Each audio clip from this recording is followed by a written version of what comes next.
ஈரானுக்கு எதிரான அமெரிக்க-இஸ்ரேல் போர் 96வது நாளை எட்டிய நிலையில் வளைகுடா பிராந்தியம் முழுவதும் மோதல் விரிவடைந்துள்ளது. ஈரானின் கெஷ்ம் தீவில் தற்காப்பு தாக்குதல்களை நடத்தியதாக அமெரிக்க இராணுவம் புதன்கிழமை கூறியது. அதே நேரத்தில் அப்பகுதியில் வெடிப்புகள் நிகழ்ந்ததாக ஈரானிய ஊடகங்கள் செய்தி வெளியிட்டன. இந்த மோதல் அதிகரிப்பு அண்டை நாடுகளுக்கும் பரவியது. குவைத் தனது வான் பாதுகாப்பு அமைப்புகள் மூலம் வரும் ட்ரோன்கள் மற்றும் ஏவுகணைகளை இடைமறித்ததாக கூறியது. பஹ்ரைன் எச்சரிக்கை சைரன்களை இயக்கியது. அமெரிக்க மத்திய கட்டளை பிரிவும் பல ஈரானிய ஏவுகணைகள் மற்றும் ட்ரோன்களை இடைமறித்ததாக கூறியது. அதே நேரத்தில் ஈரானின் இஸ்லாமிய புரட்சிகர காவலர் படை அமெரிக்க தாக்குதல்களுக்கு பதிலடியாக அப்பகுதியில் உள்ள அமெரிக்க இராணுவ சொத்துக்களை தாக்கியதாக கூறியது. போரை முடிவுக்கு கொண்டு வருவதற்கான ராஜதந்திர முயற்சிகள் குறித்த தொடர்ச்சியான நிச்சயமற்ற நிலைக்கு மத்தியில் இந்த சமீபத்திய நிகழ்வுகள் வந்துள்ளன. IRGC-யை மேற்கோள் காட்டி ஒரு செய்தி நிறுவனம் ஹோர்முஸ் ஜலசந்திக்கு அருகே அமெரிக்க படைகள் ஒரு ஈரானிய எண்ணெய் கப்பலை தாக்கி அதன் இயந்திர அறையை சேதப்படுத்திய போது இந்த சமீபத்திய மோதல் தொடங்கியது என்று செய்தி வெளியிட்டது. இதற்கு பதிலடியாக அமெரிக்க படைகள் கெஷ்ம் தீவின் தெற்கே உள்ள IRGC-யின் தகவல் தொடர்பு கோபுரத்தை தாக்குவதற்கு முன்பு ஒரு அமெரிக்க இஸ்ரேலிய கப்பலை கடற்படை ஏவுகணைகள் மூலம் குறிவைத்ததாக IRGC கூறியது. ஒரு விமானத்தளம், பஹ்ரைனில் உள்ள 5வது கடற்படையின் தலைமையகம் மற்றும் ஒரு பிராந்திய நாட்டில் நிறுத்தப்பட்டிருந்த ஹெலிகாப்டர்கள் உட்பட அமெரிக்க இராணுவ இலக்குகள் என்று அது விவரித்தவற்றின் மீது ஏவுகணைகளையும் ட்ரோன்களையும் ஏவியது. இந்த கூற்றுக்களை சுயாதீனமாக சரிபார்க்க முடியவில்லை. ஈரானின் தலைமை அமெரிக்காவுடன் ஒரு ஒப்பந்தம் செய்வதை நிராகரிக்கவில்லை. ஆனால் இரு தரப்பிலும் நிலவும் ஆழ்ந்த அவநம்பிக்கையும் பிடிவாதமான நிலைப்பாடுகளும் பேச்சுவார்த்தைகளை தொடர்ந்து சிக்கலாக்குகின்றன. இராணுவ, மத மற்றும் அரசியல் தலைவர்கள் வாஷிங்டனிடம் சரணடைதல் இருக்காது என்று வலியுறுத்தினாலும் ஒரு சாத்தியமான ஒப்பந்தத்தை முக்கிய நபர்கள் பார்க்கும் விதத்தில் நுட்பமான வேறுபாடுகள் நீடிக்கின்றன. ஈரானின் உச்ச தலைவர் மொஜ்தபா கமேனி உயிருடன் இருப்பதாகவும் வாஷிங்டனுடனான பேச்சுவார்த்தைகளில் அவர் அதிகளவில் ஈடுபட்டு வருவதாகவும் அமெரிக்க வெளியுறவுத்துறை செயலாளர் மார்க்கோ ரூபியோ காங்கிரசிடம் தெரிவித்தார். அவரது முன்னோடியும் தந்தையுமான அயதுல்லா அலி கமேனியை கொன்ற அமெரிக்க இஸ்ரேலிய தாக்குதல்களில் காயமடைந்ததாக கூறப்பட்டதிலிருந்து கமேனி பொதுவழியில் தோன்றவில்லை. ஹோர்முஸ் ஜலசந்தியை திறப்பதற்கு ஈடாக வாஷிங்டன் தடைகளை தளர்த்த முன்வரவில்லை என்று ரூபியோ கூறினார். அணுசக்தி தொடர்பான சலுகைகளை பெற்றால் மட்டுமே அமெரிக்கா ஈரானுக்கு தடைகளை தளர்த்தும் என்று செனட் விசாரணையின் போது அவர் கூறியிருந்தார்.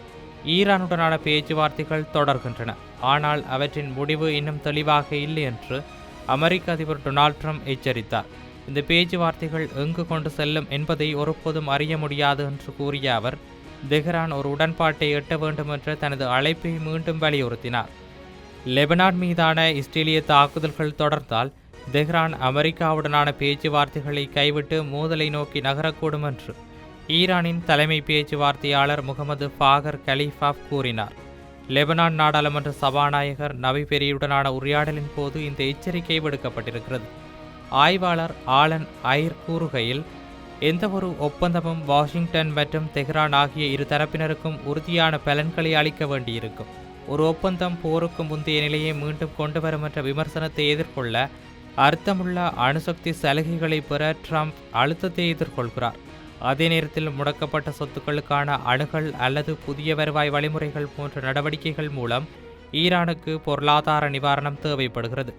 அமெரிக்க முற்றுகை காலப்போக்கில் ஈரானின் பொருளாதாரத்தை சேதப்படுத்தினாலும் ஹோர்முஸ் ஜலசந்தியின் மூடல் உலகளாவிய சந்தைகளில் உடனடி மற்றும் அவசர அழுத்தத்தை உருவாக்குகிறது என்று ஐர் குறிப்பிட்டார்.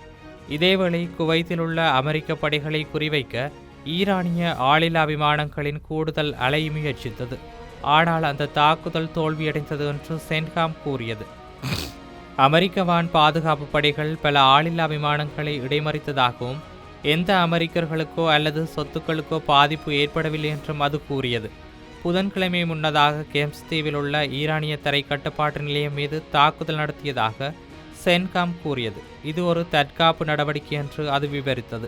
பஹ்ரைனில் உள்ள அமெரிக்காவின் 5வது கடற்படையின் தலைமையகம் மற்றும் ஒரு பிராந்திய அமெரிக்க விமானப்படை தளம் மீது ஈரானிய ஏவுகணைகளும் ஆளில்லா விமானங்களும் தாக்குதல் நடத்தியதாக IRGC கூறிய குற்றச்சாட்டுகளை சென்காம் நிராகரித்தது. இந்த தாக்குதல்கள் தங்கள் இலக்குகளை அடைய தவறிவிட்டதாகவும் அது கூறியது.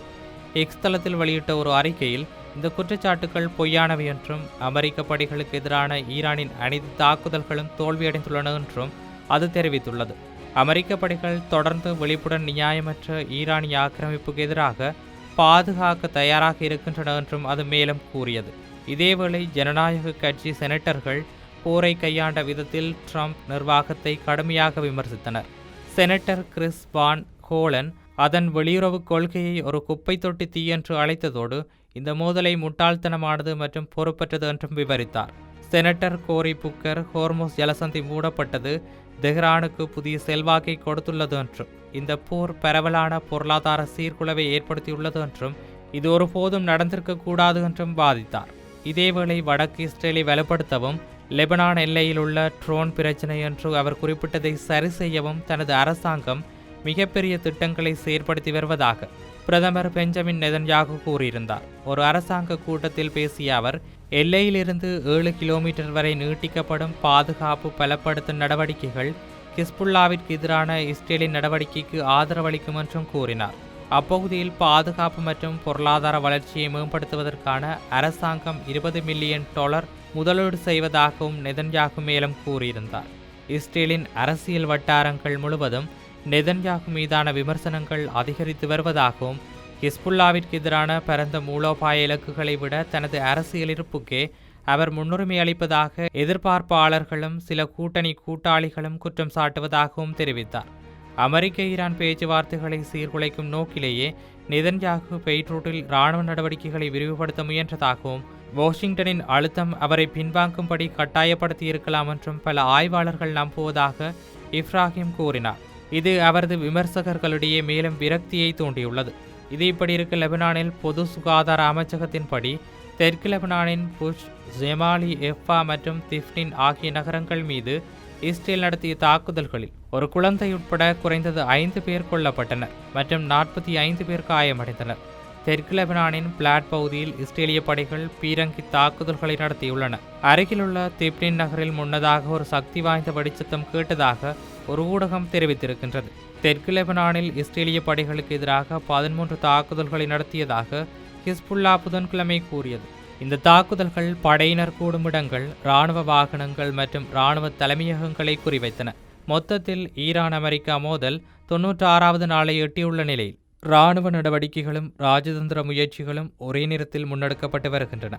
வளைகுடா பிராந்தியத்தில் பதற்றம் தொடர்ந்து அதிகரித்து வரும் நிலையில் அடுத்த சில நாட்களில் எடுக்கப்படும் முடிவுகள் மத்திய கிழக்கின் பாதுகாப்பு நிலவரத்தை தீர்மானிக்கக்கூடியதாக இருக்கும். இது இப்படி இருக்க உலக தரத்தில் என்னவெல்லாம் நடக்கப் போகின்றன என்பதை நாமும் பொறுத்திருந்து பார்க்கலாம்.